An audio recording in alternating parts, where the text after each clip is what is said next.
Cash Flow to Go show. You're here with Jeff Wybo and Matt. Oh, no Matt tonight. We got Dan Warren filling in for Matt McKeever, and Dan Warren owns half of the student rentals in the city. Oh, I do. Nice. Perfect. Pretty much. But we're gonna take a minute and get to know Dan Warren while the chat kind of grows. And this is on my channel, so thank you if you're already watching. I know some people are probably wondering, you know, it was going to be on Matt's, so thank you for coming over to mine. And if you're new and you're watching this later, make sure you subscribe and hit the like button. We do the Cash Flow to Go show every Friday, 5:30 Eastern. Along with one of us are here pretty much, right? So, but Dan, welcome to the show. Thank you so much. Thank you. I appreciate you having me. Dan's a very experienced landlord, so yeah, we always have fun with you. Yeah, sure. Out in the city, you know, you're always at our meetings, London on Fire, Bigger Pockets, OREC, and all our meetings. Yeah, Wybo coming up. Yes, December 17th. We're pretty full right now, so make sure you guys are. I haven't RSVP'd, so maybe I won't have a seat. We'll see. Exactly. I'm gonna have to start charging big money. That's right. Because like literally the seats are limited, and everybody kind of wants to go check it out. You've been on 2 or 3 of them at least, right? So yeah, it's excellent. Thank you. Yeah, it's a fun day, and if you don't know what it is, it's basically we're at about 20 investors now, almost. It's a pretty big group, and we go around and look at 8 or 10 properties, usually off market. We discuss them. It's about a 4 or 5 hour day, maybe after if you stay for dinner. We usually go out and we just talk about like why you should buy it, why you shouldn't, and usually we have some surprises on the tour. Usually some secret properties, like pocket listings that nobody knows about. So usually, yeah, I find it very beneficial. Like for new investors or seasoned investors, it's good to see. The more properties you see, the better it is, right? So like, where else can you really go out with your peers? Yeah. And like, even if you're not in a buying mode, there's people that come on the tour when they're not even going to buy in the winter or the summer or the spring. They gotta go on the tour because they want to see what's out there. They want to kind of see what the other people are doing and just reconnect, get ideas, talk about renos, talk about fire code, talk about city bylaws, whatever. Sure, yeah, there's a lot of those. You just learn so much, and like your realtor might not even have all the answers. It's just nice to like bounce ideas off other landlords and novice investors and experience. So yeah, for sure, I like it. So Dan, when did you get your first property? You're talking about student properties, right? Well, I don't call it student. I just call them properties. Oh yes, excuse me. So that's a label the insurance companies like to put on. That's right. So yeah, I just call them. I don't know what they do. Yeah, that's maybe right. they're students, maybe they're not. That's it's right. near the college, but it's if they want to keep your bills down, they're just rental properties. Exactly. So for sure. I think. Have you been interviewed on any other channels so far for like the actual video? No, this is my first video. I'm excited. The exclusive. That's right. Dan has a very interesting story that most Londoners that are in our group, we know it, but the world doesn't necessarily know it. So. Oh, you want the Coles notes? Let's Coles notes it. Right. 5 minutes. Where were you working before you bought your first property? Well, I worked at a grocery store. So, with the kids at home, you can work a crappy job and still make it out and, do well. And where do you work now? I don't know, my living room couch. Dan doesn't have a job anymore. He went from working at a grocery store to retired in a short amount of years, right? Yeah, like basically within 3 years.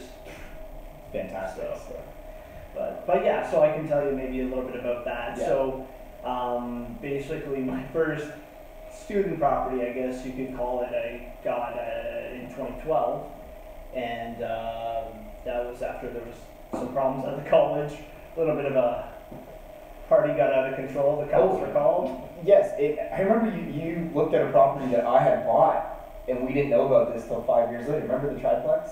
My triplex? Oh yes! That was 2012. Yes, and I had just got home from being out of the country for the year, and the riot.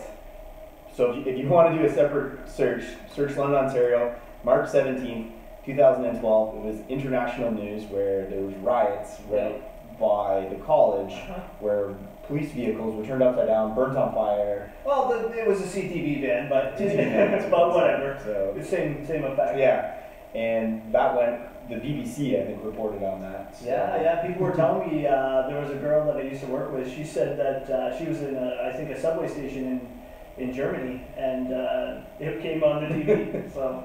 making headlines. Yeah. So I'm sure that all the prices of the houses went up in value right after the riot, right? So. Yeah, some people bought right before, some people bought right after.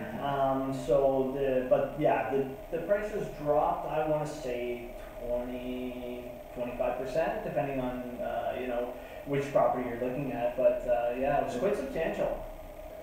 I was too junior back then to even like identify that was like a great time to buy versus being scared of student rentals are going to go away. Yeah. But that's fantastic that you were able to identify that and get a good deal. Yeah, I don't have a lot of fear when it comes That's to awesome. real estate, so I just know that it's a house. Yeah. It's not That's anything huge. too much to get excited about. So many people get so caught up in like all these little details that don't matter. Yeah. So it's a roof, a furnace. Yeah, exactly. Like it's these houses were at the time they were 15 years old, Right. and it's like a 15-year-old house. The rents have stayed the same, and they go down 20-25%. This is not so bad, Mm. So we like that. I'll also add in right now, we have randomly interesting here, Adam Steeper. He's in the comments section, so he was able to come tonight.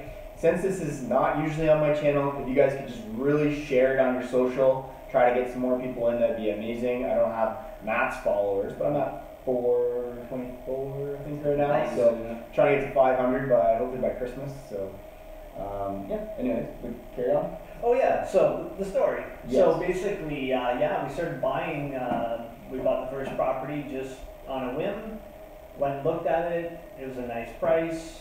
I did one of those, it was a bank sale, and I just went in, took a quick tour around, looked up into the attic, peeked in there, So a bank sale right around the college.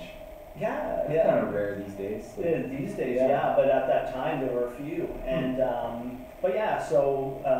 took a quick peek around, put in a full ask offer because there was a guy that was negotiating with the bank. We got in between there, just gave the full ask. It's very difficult to ask the bank for multiple conditions and Yes. lower prices. You literally have to almost just give them what they want because they got a giant spinny board, spinny wheel where they're like, that's I'm not taking 10K under until 10 days go by or whatever. Yes. They've done a calculation and Yeah. you can't cheat the system pretty much. You put an offer in and they either say yes or no. Oh yeah. They don't tell you, they don't counter, they don't do anything. No. They just say no or yes. Yes, Yeah. it's so black and white, bank Yeah. sales. Yeah, it's funny. So that was the first one, and then bought a few more in 2012, and then How many Like more that. months after the first one? You would have bought it right around the March time or the February? okay, sorry. Actually, we waited a few months. I bought the first one I think I closed on it in July of that year. So I waited. Was it vacant? Yeah, it was So vacant. then did you get people for September 1? I did. So basically what we were doing was renovating, painting, putting new flooring, blah, blah, blah, this type of thing. And while we were doing that, I was showing the property because I didn't care. I didn't care what I had to do. Right. You get the property rented no matter Yeah, you what. just promise, like, oh, this will be ready. Yep, that's right. And you just be honest, tell them exactly what the score is, and boom, I got it full. And then as soon as I got it full, I'm like, okay, that wasn't so bad. Now what? Now what? And the now what was go get another one, right? Yeah. So then we closed down a couple more. So Now, were those ones tenanted? yeah, they were. So yeah, they were. Those tenants weren't too bad, Okay. but they were a little bit on the more interesting side. But they weren't bad. They weren't bad. Right on. So the first year you're kind of like learning the ropes a bit, learning how to be a landlord. Yeah, exactly. And no mentorship, right? Nobody to call? No, but I did have my realtor. He actually he helped me a lot. Kind of told me the pricing, how to go about doing everything. So that was very beneficial. So it wasn't too bad the first year, even though we acquired a few properties. you know, it was good. Awesome. That's good. And now, fast forward, what are you at now? Where am I at now? How many? Well, we got a few. We got a few. I guess. Brag to all Alright. the 5 people watching. Yeah, that's right. 9 people There's watching. So I have 12 now. 12 properties. Yeah. That's insane. So how many tenants? Like, average of 5 tenants per place, pretty much. Yeah, like So you got like 60, yeah, 70, like 80 yeah. tenants. Well, that's the thing. There's a yeah, yeah.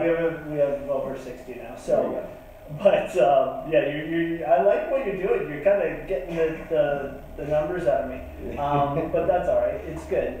It's good for people to kind of know These people, you know, what's possible, right? They're either at the beginning stage, they're either in the middle, they're either at your stage, and it's kind of nice to hear it, right? Yeah, for sure. So remember, grocery store to 60, that's the huge part when you write your book one day, right? Yeah, sure. Yeah, I don't know. Maybe ghostwriter, right? Yeah, ghostwriter. Smart. Just tell them a couple of details. Yeah.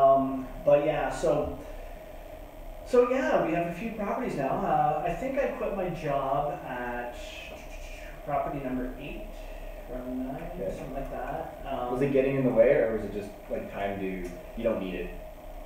Or something pissed you off one day, and they're like, you gotta stock the shelves. You know what, it was just kind of one of those things. I worked there for almost 20 years, and I really liked my job. Like, it was a good job, paid me decent considering what I was doing, and it was just one of those things where it just was eating away at me. Like, I was doing well with the real estate, and you know,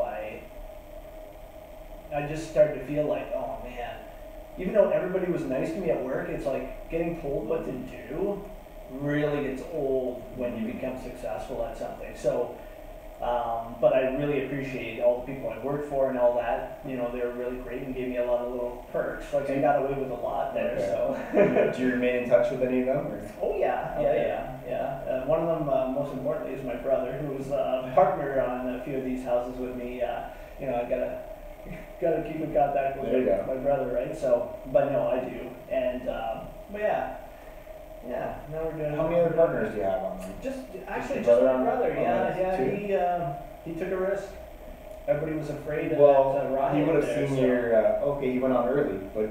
Yeah, he was in the second year. Oh, awesome. So so he wanted in big time. So just remember, guys, like partnering up is like a great way to expand quickly. So. Yeah. You can't do it all yourself. No, though, that is true, because what happened was I ran out of money. So, and then, of course, I would have done it all myself. No offense to my brother, Ryan, if you're out there in YouTube land. He'll watch it later. We'll send him the link. That's right. You know, I ran out of money, so, you know, my brother was interested, so, boom, bought a few. Awesome. He loves it. Oh, he loves it, because it's not something he would do by himself. Right? So, are you actively looking at more, or are you going to go to a different multifamily, or are you just going to like manage your stuff and call it a day? Yeah, no, it's a good question. Right now I'm kind of taking a break off the student rentals. I finished up major renovation, actually the largest renovation I've ever done on one in the summer. So kind of taking a break on them because the pricing on student homes has gone up quite significantly now. It's like almost 50 grand a door right now. Yeah, it's quite expensive, exactly. And so I'm used to paying a lot less a door. But yeah, so I see the prices come up. So it's like, you never know, if something comes up, I might have no choice, because I keep saying to people, oh, I'm not buying anymore, right? And you know how that is, you end up buying more. But I'd like to get into into more like not necessarily commercial, but like multiplex. Yeah. You know, like an apartment building or something like that. So would you sell your portfolio in order to do that, or would you find a way to do it and keep it? Yeah, you can see the big sigh. I'm like, you know what that sigh means? That sigh means taxes. That's what that means. Yeah. So. By the way, no tax questions tonight, people. Matt McKeever is not here. Yeah. No tax questions. You can ask student rental questions. You can ask realtor questions and any other landlording questions. Zero tax questions. No Bitcoin questions. Yeah. But yeah, so yeah, I'm looking forward to doing something like that. Something a little different. You're gonna make less money per door, but it's, you know, now, like, and this is very common for the cycle that investors go through. They start off with getting as much cash flow as they can, and then they move eventually towards something that's going to be less cash flow and more appreciation. So that's what I'm going to be looking for in the future, just to make good use of my money. So, you know. I guess my other question to you would be, most people think student rentals, it's like very hands-on. How much do you think you're talking to your tenants annually, your 60 plus tenants? Or do you put like a team captain in every house kind of thing? Or I don't do that. That's a good idea. Maybe we'll implement that next year, because I'm always looking for new ideas. Right. As to, like, you had that great idea that I think I'm going to implement this year, which is DocuSign. Oh yeah. You know, Yeah. Free advertisement for Yeah, I don't have, we'll put an affiliate link. Yeah. DocuSign, if you don't know, is the way I do a lot of real estate deals, and I brought it over to the landlord world, so you don't have to get Susie to sign the lease, everybody to sign the lease, then the parents in Brampton and Toronto to sign the lease. It can just go to their emails, they digitally sign, and everybody gets a PDF copy right away. So there's that, and another tip I have been doing is video tours of, it doesn't even have to be good with your phone, video tour of the rental property, and when they text you while they're in class, like, hey, can I see the property? You just send them the link to the video, or just send them the video, and then they can watch it, show their buddies in class, and it eliminates the showing. If they don't like the place, then they didn't come. Yeah. Because I used to like rush down. Yeah. Oh my god. Yeah. Okay, somebody wants to see it. It's 8:30 at night. Okay, I'll be there. Yeah. And now I'm like, okay, watch the video first. If you like it, then we'll do a showing. Yeah, I forgot about that one. That I meant to mention that too, because I'm thinking about stealing that idea. Yeah, no, steal it. This is what this whole show and like our network in London is about. Steal our ideas. We'd rather you guys, and give us your ideas too. So. Yeah, and the truth is, there's only going to be a limited amount of people that are going to be using exactly. those ideas. Well, you know, so exactly. You're not going to have a lot of people. Like, it's not going to be like there's a lot of guys. It's You easy can tell this many people that, and only this many people would do it anyways. That's right. Like most of the guys around. You had great ideas too. Like I don't charge them when they're locked out. Like some people like key deposits and all this extra cost. I remember you told me once it costs you more for the turnover. Yes. So you would rather them say, Dan's such a great guy, he came here and unlocked the door. Yeah. Which for you in your life right now, it doesn't bother you to go there and open the door, and it saves you having to re-rent it every year because they just like their landlord, right? Yeah, it does make a difference. Mm-hmm. Like we also do Christmas presents. Yeah, no, that's fantastic. Which I gotta get on. Note to self, me too, right? Yeah, I gotta go down. Because right now, if they're in exams and they're stressed, Yep. I think at Finshaw as well. I know at Western they're in exams, but any university college, probably an exam time. Like tips would be like drop off study packages, whatever. That's like, nice. You know, I don't know. Like it doesn't have to be booze either. It could be like popcorn and whatever. And I've done beer twice. Yeah. Beer's been done twice. I've stopped doing gift cards because I've cleaned the apartments at the end, and you still see them. Not because they didn't appreciate it. It's just physically hard for anybody to go use a gift card at a venue anymore, unless it's like iTunes. Oh, okay, I'm gonna counter that Okay. because I actually used to buy them physical presents up until the point I had just around 40, 45 tenants. I used to buy them physical presents, but that became a little too much. So then, now I go to Costco and I get them the movie tickets.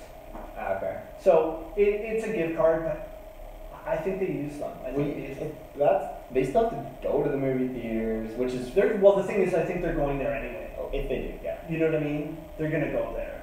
I was dropping off. There's a Wybo vodka or Vivo Roa. Okay. So I was just dropping off the Wybo vodka, Nice. and it was like a little play on my name, and do you own this? And I'm like, Sure. That's funny. We've done pretty well. Yeah, that's right. Eh? Funny. Yeah. How's it going there, Adam? Awesome. Yeah, we're getting some people filtering in now. We've got a few questions queued up. Sweet. So questions for me or Dan? Shoot. Yeah, I've actually got a few. Maybe start with. Okay. Thank you. One I just thought of actually. Dan, I don't know if you have any winter turnover, but any thoughts on like how the college strike's going to affect like landlords potentially that had like leases ending in December? Well, I don't know how it's going to affect them, but I can tell you exactly how it's affected me already. There you go. I had only one person take the deal where the college was going to give them their money back for being on strike. So, And to our international audience, yeah, it was Ontario, right? Or, yeah, Ontario. Colleges had a strike for 5 weeks, 6, I think. 6 weeks, and they weren't sure what semesters were gonna, like, if they were gonna get all their money back. People just probably dropped out at that point. Yeah. Then you have a tenant that's now in jeopardy of not paying you now, right? So, Yeah, definitely in jeopardy of not paying. Maybe I should have had a lease on that property. Okay, I have Take notes. Yeah, I have leases on almost all my properties except for this one. It was a property again, that one that I did in the summer that we finished up right at, like, boom, September 1st. All right, move in because it's ready. Yeah. And I didn't end up getting leases because it came down to the wire, and I just didn't feel comfortable, just in case I wasn't able to get it done, making them sign a lease with me if I didn't get the property done in time. So that's why that happened. It stung me a bit, but the house is almost completely full anyways. There's just one less person, so. Short-term little pain. Yeah. Long-term, you'll go back to normal. That's right, and we all make mistakes, but For sure. But again, it was about making them comfortable. So If you haven't noticed, you really care about your tenants, right? You treat them as your customers to your store almost. Yeah, Right. yeah, exactly. There's still a few tenants that I talk to this day, and go for dinner or whatever. You know what I mean? So. That Instagram post I did the other day for $10 on PayPal, I sent that to a previous tenant for his comment. Yeah. Perfect. So he's in Toronto now. He's a businessman in Toronto. And Yeah. They keep in touch. Nice. So. Yeah, no, it is true. And it's like, the way I kind of look at it is, and a lot of people do not look at it this way, but it's like, I have a lifestyle now where I don't have to work anymore. I work, less than 4 hours a week. And who's responsible for that? Take that, Tim Ferriss. Yeah. 3.89. Beat ya. Yeah. So I have such the exact lifestyle I want now. And of course I could say, well, I built that myself and blah, blah, blah. Well, who really allowed me to do that? And that's my tenant. So Yes. I have to take care of these people, treat them the way that they should be treated, Absolutely. which is amazing because I feel like they treated me amazing. Your tenants are your clients, so Yeah. treat them well.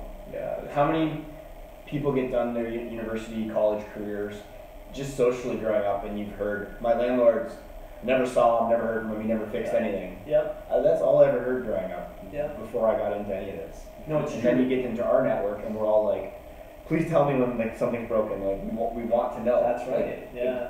Yeah, the tap's been running for like 3 months. What? Like.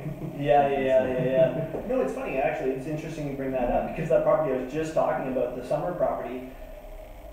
3 of those girls from that property, they went to another landlord in the summer, and because it was going to be closer to where they wanted to be, and they found out what other landlords are like. Grass isn't greener. Yeah, he wouldn't fix anything. All the stuff that he said he was going to fix, he didn't fix any of it. And strangely enough, and I've found this before, is that the landlord didn't cash their checks. Or didn't even ask them for rent. Actually, I don't think it's that they didn't cash their checks. They didn't ask for rent. So were they getting nervous? Like. Yeah, they were wondering what the heck is going on. Yeah. So they just decided to come back to one of my properties, right? So. That's so weird. Yeah, it's strange. People do strange things, but you never know what's going on in their life, right? So. The problem with treating them so well is that they're gonna grow up, and then they're gonna be like, "No, my university career was perfect. It was all great." And everybody at the party will be like, "What? Man, it sucked." That's right. You gotta grind them down a bit so they can be successful in life, right? Oh, funny. Yeah. Cool. We got a few questions here. So, GTR wanted to know who earns more, real estate agents or mortgage agents? I've asked some mortgage agents like what they make. I feel like they make a bit less on the deal potentially than what we do. However, they might have a crazy more volume because I might be doing, you know, so many transactions, they could have this many real estate agents sending them deals that they're making 1 or 1.5% on. So I Yeah. don't know. My mortgage broker's driving around a Range Rover. I'm only in the Audi, so I feel like I think it's similar to agent but I think there's one more step because they have to market themselves, but they also have to have agents that are successful then send them the deal, or else they're just sitting there. Yep. And then usually the successful agents already have the go-to guy who's been doing it for 20 years. So brand new mortgage agent it's really tough to kind of like get in there, right? Because and then when we're rookies, we kind of just want to send it to the experienced guy because we want him to get it done. Because we're just like desperate for a paycheck. Sure. So You want to close. you don't want to You give it to close. the young 20-year-old who's like, I'm a mortgage broker. And you're like, oh, okay, great, thanks. Thanks for screwing up my deal. Yeah, and now I can't eat, right? So, I think experienced mortgage brokers make more than us. Obviously, rookie mortgage agents, well, sky's the limit. So That's a good question. I like that question. Cool. We got a couple here for Dan. I think this was maybe touched at the top of the show, but maybe you can elaborate a bit more. This is a question from John Kepler. Dan, John Kepler. Yeah. Owen Sound, thanks. And he was on previous cash flow. I he was, enjoyed yeah. your video, John. It was very good. Okay, I'm often asked how I got money for my first property. How are you able to get started and buy your first one? Okay, perfect. Great question. The first three I bought on a line of credit from my house. So, good luck doing that now. It's like reading all the old real estate books. That's right. And you're like, Back this in, is awesome. yeah, You this tell is- somebody and they're like, you can't do that. yeah, it's like this is only 5 years ago. Yeah. And now, The rules change. yeah, they change All a the lot. time. They change Yeah. quarterly practically Yeah. now. So you have a principal residence that you were able to Yeah, I do live in a duplex. So basically you were allowed to use that as a down payment. Yeah. And nowadays they wouldn't want to see that it was loaned money for your down payment, pretty much. Sometimes. It depends. Yeah. No, you're right. Yeah. You're right. I think it's pretty much at that stage. But it's funny back then. Sometimes ways around it, but Yeah. use your own discretion. Well, you know could what I still mean? use loaned money to do the down payment. However, you also have to show that you had cash sitting somewhere. You don't have to necessarily Yes. use that cash, but That's you right. show that cash. Just show it, you prove yourself, and then you can get the money literally from anywhere That's true. later. But they Yeah. wanted to see that you originally owned it. That's true.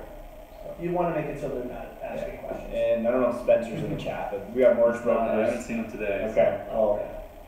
All right, we got another question here for Dan. It's from Andrew S. How many properties before Dan was able to cash flow enough to build up enough passive income to live off of? And the injury was just that one on fire. Okay. Yeah.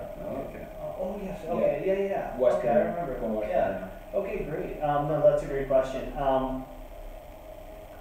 Like to just if I wanted to have like a minimalist or type of lifestyle, you could say. I would say seriously, probably after the first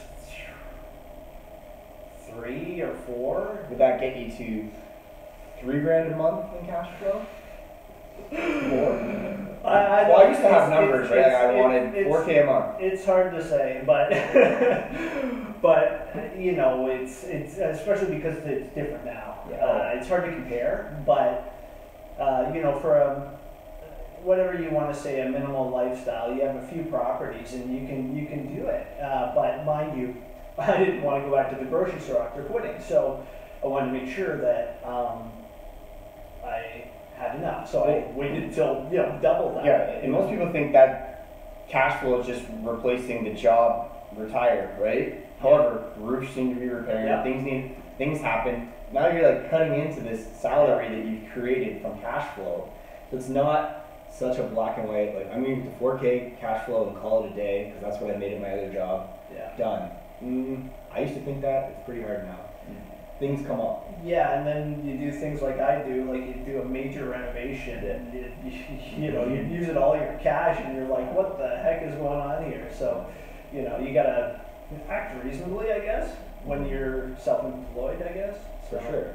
Yeah, you don't know where the next thing's coming from, right? That's true. I always am happy when it's the first though. We just had Happy Rent Day, I think. That's right. Still a couple left. You're to missing collect. out. I'm a little bit I thought you're normally like 99% every time. Well, no, I always have to give now with the e-transfer, yeah. it's pros and cons. With the checks, no problem. I always was able to get the money because I had the 12 checks. Now, every first, I gotta give a little nudge. Hey guys, Yeah. rent reminder, winky smiley face. Yeah. Please pay me. Yeah, I've been doing that for a long time to kind of like, hey guys, you know, if you don't mind, please pay your rent. 11:30 at night, you have 30 more minutes. Yeah. Before I don't post this. I'm getting a little more stern now Okay. because like we're getting a larger percentage that are late. Like this month, I think there was seriously like 13 people late, and so it's like $500 ish. yeah, yeah. So you want to make sure that you're, you know, You need systems, I guess. yeah, Like, yeah, that was exactly, my- exactly. You're not just running like one. You're running 12, 13, whatever you say. Sure, sure, yeah. Sure, some of that. Do you think the strike had anything to do with that? Like students who are just not really in school No. mode weren't around? No, it's just. Man, all those students, none of them picked up like side hustles while they're like, they're just like, well, I can read the textbook now and hopefully. A lot of my. Sorry, I don't mean to interrupt. Yeah. But yeah, It's your show. but yeah. So a lot of people went home. I found. I don't know what you Okay. found. Well, I have Western, so they were. Oh yeah, sorry. That's right. I forgot you don't have. But it did affect real estate sales where I was working up to get some stuff, and the Toronto investors were just like, yeah, we're not going to buy right now Yeah. because they weren't sure. Yeah, not smart. Not smart. That's exactly what. It's That would have been a good time to like beat up landlords. That's that right, had you gotta property. beat 'em up So a you're little like, listen, bit. man, you're Yeah. vacant. There's a strike. You know, here's Yeah. some money. So. Yeah, like that's what we did when they're, you know, after the riots. We Exactly. were just I was still respectful, but we were hammering them pretty hard, trying to get that price down as much as we could because we knew we were the only buyers, right? There's no other buyer, and I was like, this one property, the third one I bought, it was so funny. I walked up and saw, oh, okay, I knew this. It had been on the market for 6 months, right? And I'm like, oh, great. The front window wasn't broken before, and now it is. That's even better because that means anybody who comes up to look at that house is going to be afraid to buy it. Yeah. So, Nice. yeah, like stuff like that. All right, I got a few other of my own questions queued up, but we do have one from Matthew French. What is your tenant vetting process Oh, good question. other than solid applications? You have all girls, right? Yeah, yeah. Well, I do. I have a lot of my properties are female tenanted. That's because I find that women are more on the ball as far as getting organized. The female students, they want to look at the properties first. They want to get the best properties, so they're out there first. First of all, it's completely different, and I don't know how Jeff runs his show, but for me, I take 0 applications now. Don't even have them fill anything out. I see the first groups that come through. Those are the best ones. I decide who is going to be reasonable, and you know what? Almost all of them now are the ones that are out there first. I just say, you know, you want this property? Start sending me money. We'll sign a lease. Boom. So, Is it normally for the May 1st intake? you know what? They want September right now. So But are no, you we doing do September? both. Are you doing September to end of August? Yeah, exactly. Well, we do both. So, and I have one August lease. But the thing is, And how far do you start? yeah, so we start in January. For May or For both. For both. And sometimes they want to look It's at coming September. up. I know. Like Yeah. I think I've rented for May 1st in November before, Nice. and yeah, it's okay. The problem is, for too early, they're still in residence, Yeah. and they actually started fighting, whatever socially, and then by the time they got to my rental property, they were like almost like enemies. Oh, okay. That's a good tip. I know. It's tough. How do you screen against that? Yeah, I know exactly. But so screening process, it's more like how I feel about them. I let them talk. But this is common with landlords. But with students, it's like they're not going to have a credit score. They're not going to have all this Yeah, stuff. You're not going to totally check their different credit. than- No. The other types of, Yeah, it's completely different. And Mhm. so you just want to get a good feel. How do they feel? Are they saying weird things like, oh yeah, this one group of guys, and this was when I was right down to it. It was like a May lease, and I was getting super excited about renting to somebody because I think it was like seriously March. And there's these group of guys, and they were like, yeah, we didn't like our last landlord, so we didn't mind that we made an ice rink in the backyard using his water. And as soon as they said that, red flag. I was like, in my head, I was like, these are not for me. So instead of taking a group of 5 boys to fill it, I took a group of 3 girls and then waited, and I lost a couple months of rent and took 2 more girls after, just because I didn't want those guys in my property. So it's like, those guys could do serious amounts of damage. So Exactly. So the thing is that I find that, especially with student landlords, landlords in general are usually afraid, but especially with student landlords, they're so afraid of getting their houses rented that they'll take anybody. And I see what happens. I buy those houses after those guys are done. After they get run away screaming. How do you advertise? So Kijiji, I don't know if anybody's... Craigslist. Yeah, Craigslist is the same thing. Kijiji is owned by eBay, I believe. But yeah, I do that. Do you do the off-campus housing? I do now, because now they allow it. They allow it? Yeah, for 4 years they didn't allow us to advertise in that certain postal codes because of the riot. They didn't allow us to advertise, but now they do, and it's so cheap. Yeah. It's so amazing. So Kijiji will be nothing for my student rentals. Okay. For Western, but off-campus housing will get. They must go to orientation and they get told this is the website, and when you're going out on your own, go on this website. These are the approved landlords. Yeah. Or something. I think everybody paid $10. Yeah, I think that is true. And I just get tons of leads from that every year. Not Kijiji. Kijiji, you're gonna get people that kind of, well, maybe not your price range because you're 5 bedrooms. But I have some 3-bedroom units. Right. And you'll just get some Londoners that are trying to rent it, and then that's not what I want in my building. I just want the students. Oh, 100%. Right? Yeah. I don't want family with students because it's just going to turn into. I'm talking about triplex, a purpose-built triplex. So. It's a beautiful property. Yeah. Did you offer on it? I didn't offer, but it was. I saw it when it came out. But another thing I'll mention, just going on what you were saying there, another thing that you don't want to do if you have a student property is take people that don't go to school. I see landlords do this. They get people that are just working, and you get them living with students, and it's a mess. So these are the screening things. You can identify a lot of red flags Yes. And the beauty, if someone's working and you put them in there, they could stay there for a long time.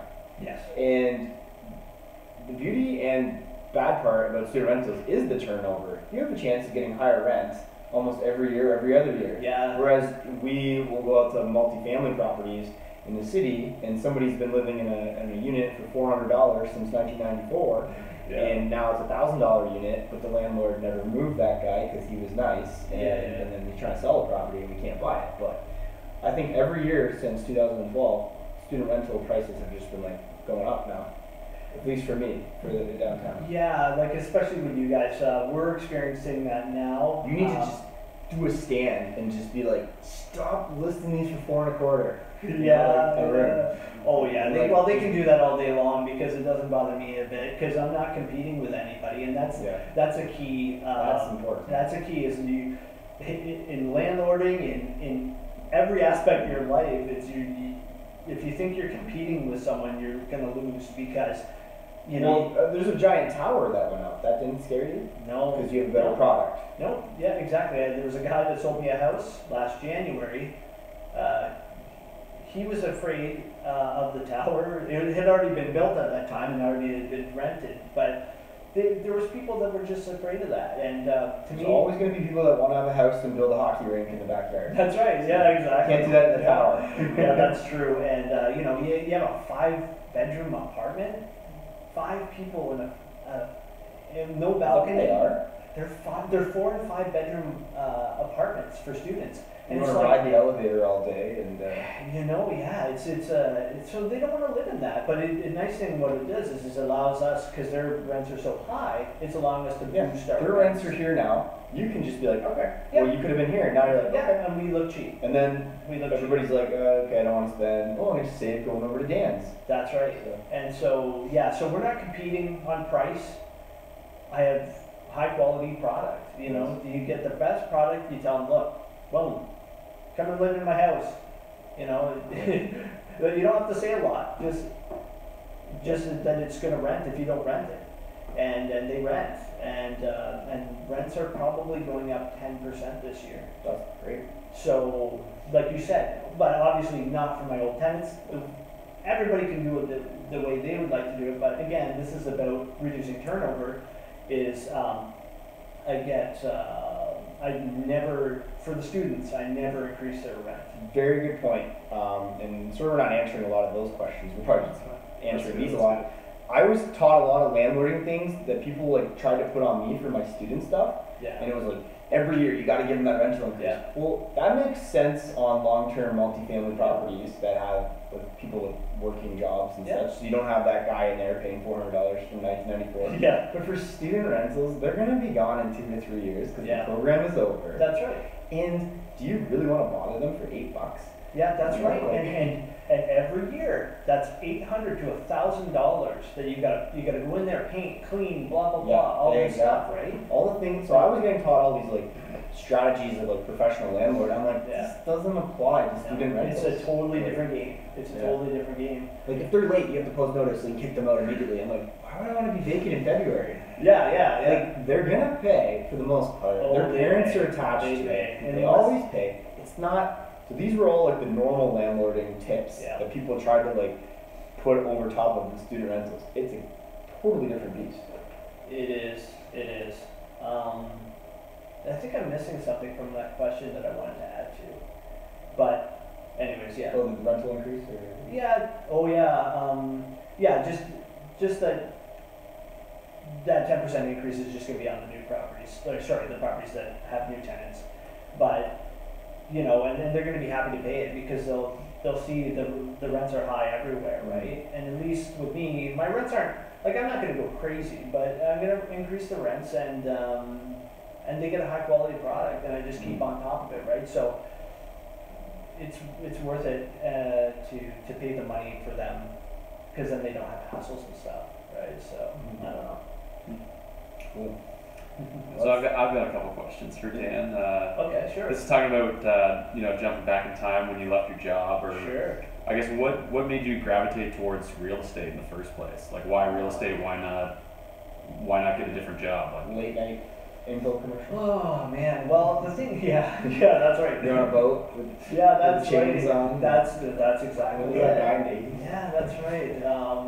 So basically, I wanted to find I was always looking for a different way to make money, and I don't think it involved a job. I wanted something different, something that I could control myself. I could have control over my life, right? I could decide when I worked, when I didn't work. I have no problem with working, although I don't do a lot of it. But yeah, so I didn't have a problem with that. But how I got into real estate is kind of funny. It just kind of fell on me. Like my aunt was selling a duplex, and so I called her up and said, "How much do you want?" She's like, "This much." I said, "Boom, I'll buy it." And I knew, and this is another little tip for the kids at home. It doesn't matter what you know about real estate, how much you know, how many books you've read, just take action. Because I took action, I knew zero about real estate. So important. Yeah, I took action, boom. And what it turned out to be is I was doing good cash flow off that duplex. It was a purpose-built duplex, so it was nice. I was making, I think, $500-600 a month off that cash flow, and it was a great little property. And I ended up selling it, but it was a great way to get into the market. And There's so and many start learning. people I learned afraid. a lot. They're afraid they don't know like it just came, right? So Yeah, like I mean, if a problem came, you could research it, ask your realtor, that kind of stuff. That's right. And this was, you know, I knew nothing about fixing. I knew nothing about anything. I knew nothing. Yeah. I was You just do it. yeah. See what happens. You learn so much, like Yeah. as you go. Right? Yeah. How'd you eventually like gravitate towards student rentals then? It just fell on me. I saw the massive discrepancy in the pricing from these homes that were at the college compared to the university. Mm-hmm. Yeah. And I looked at that and I'm like, this is insane. These houses are brand new. So it was just kind of that. I just happened to see it and I just jumped on the opportunity. Well, in London, the university houses are actually very nice properties Oh yeah. all around in like the older areas. So Yeah. not only are you trying to buy a student rental, you're buying a really nice old house. So Yeah, they yeah, charge yeah. a fortune Yeah. versus Yeah. over there, and for relatively similar rent. Yeah. Yeah. It's very good. Yeah. Awesome. This is a question I know Matt's touched on it a few times. He's shared some stories, but what's your worst landlord story? You're kind of like Well, okay. your war stories. Yeah, like the students, they were mostly good. I had some trouble with them, but I'll give you a different story. I'll give you a story. This is a good story because it's from my first property, right? So it's from my duplex. And so when I bought this duplex, I had people that were living in one of the units, and they were interesting, and they ended up not paying rent. So I didn't know what to do. I was young. I was like, 25, whatever, or 27 at the time. And so they stopped paying rent. So I'm like knocking on the door, hello, and nobody's answering or whatever. So that's fine. But what ended up happening, it was kind of strange. They left. They locked me out so I couldn't get in, because what they did was at the bottom of the stairs, they decided to build a wall. And they put in another door, so another exterior door on the inside of the unit. So even though I had a key to get into the front door, Goodness. I couldn't get through Like the at other the, door. at the landing. Or At the something. landing, they made a wall with a door. That's a new one. And so, so I had to, go through the back window and use a razor blade and kind of like I was able to get in finally, right? Which was good, and nobody called the cops, which is great. But yeah, it was kind of funny, and I had to rip all that out. The whole that unit was a mess. It was a mess. Like they didn't, other than building the wall, they didn't really damage stuff. And the funny thing was, they actually left something. I had given them this like a thermostat for one of the electric heaters, and they actually left it there for me. So it was kind of weird. Like they hated me, but then they left that. So it was kind of funny. They were interesting people, but if they're out there watching, but I doubt it. Yeah. But anyway, it's just a funny story. It's not a really bad story, but just kind of a strange things that tend to Stranger Things. And this is why. Season 3. Exactly. Landlord problem. Yeah, exactly. But this is why. This door wasn't. Oh, wait a minute. Haven't been here in a while. Yeah. But that's another tip too, is don't be timid. Because back then I was timid, and it cost me money. It cost me money because I didn't want to go in there and bother them. And if you want to see your unit, you do a check. It was reasonable. Give them 24 hours notice or whatever. I'm selling properties right now, and the landlord is scared of his tenants, and I can't even get into the properties. Yeah. He won't do anything about it. Yeah. So, and I don't want to get in a fight with these tenants. So. Yeah, no. So just the same with everything else, just be assertive, right? Mhm. But just be nice, but assertive.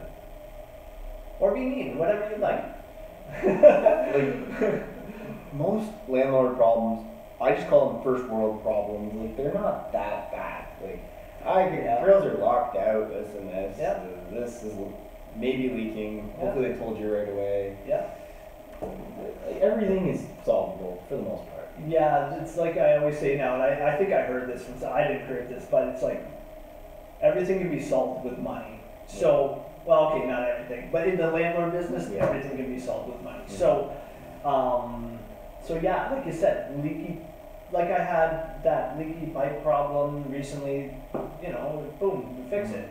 And then the one night, it was kind of like one of those typical landlord things. It was like 11:30 at night, and the water wouldn't shut off because the Everybody's nightmare. Yeah. I don't want to get calls at midnight at the toilet. Yeah, exactly. So the shower wouldn't turn off.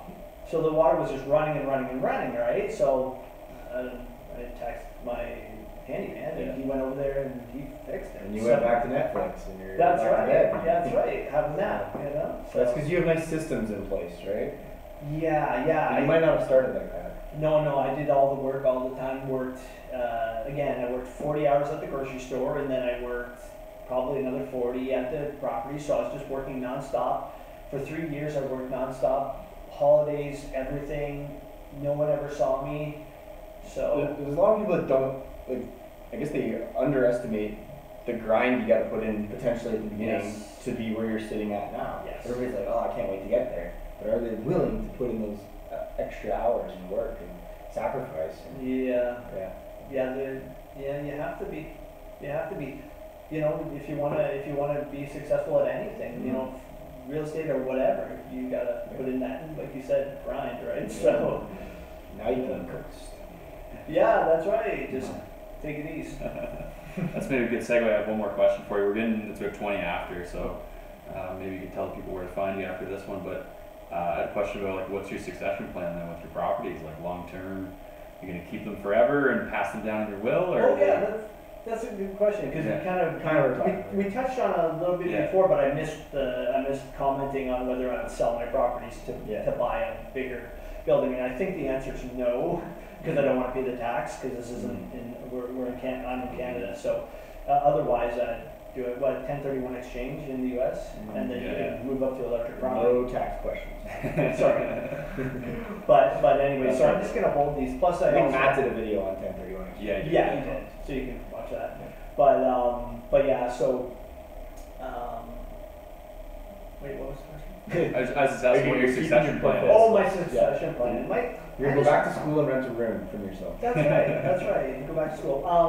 Yeah, I don't really have. Well, the plan is to just keep the houses forever because I would consider them an A-type property. Like as far as student rental, you can't get much better than these properties. So to get them at such a discount and now have them in my portfolio, I don't want to give that up. So what about your handyman handles the problems? But what about getting a rental agent, whatever, one of the companies? Yeah, you're obviously not going to get them. Oh. Yeah, it's okay. It was. Okay, never mind. It was on Do Not Disturb. I don't know why phone calls go through. But anyway, we can start. How many people made it into the chat, pretty much? Well, we're down now to about 6 right now, so I don't have any other questions queued up for you. is that boring, eh? No, some people I was messaging all across North America. They had things going on. Snow to the Sabbath was today. Yes, so that's right. They can watch it later. So they said. Yeah, that's right. Yeah, you can watch it forever. You can watch it 20 times. You can open up new accounts and start liking it. You know, whatever you want. Yeah, let's get Jeff to 500, right? I wonder if I got any subscribers. That's right. Subscribers. I don't know if my 400 people logged in today. Jeff 1, Jeff 2. Yeah. Funny. Well, Any questions or no? yeah, we'll wrap it up. Okay, cool. Man, it was really fun having you here. Yeah, I enjoyed it thoroughly. Yeah, it was fun. We'll have you back for sure. And how can everybody find you? Or your ghost? You can, if you want to follow me on Instagram, you know, it's up to you. Dan Warren Vegan, all one word. That's Dan Warren Vegan for my Instagram, and then Facebook. I'm just Dan Warren, but I don't know if you don't want to add Facebook. Who you just at? So, and you're always, if you're a Londoner, you can always find Dan at the London on Fire meetings. Yes, I'm excited. We have another Christmas one coming out on the 21st. Yeah. 14th or something? Yes, 14th. Yeah, so those are always great nights. A lot of you guys want to meet me or meet Matt, and if you're in our area, just come out to these events. It's a lot easier than us meeting you for coffee somewhere. Come out, you're going to meet 20 people, 30 people now in one night, so pretty fantastic. So. Cool. Thank you for watching the Cash Flow to Go show. We will be back again next week at 5:30 on same bad time. Who knows what that channel? Could be Matt's. And thank you so much. Make sure you guys subscribe. Thank you. See you next time. Bye.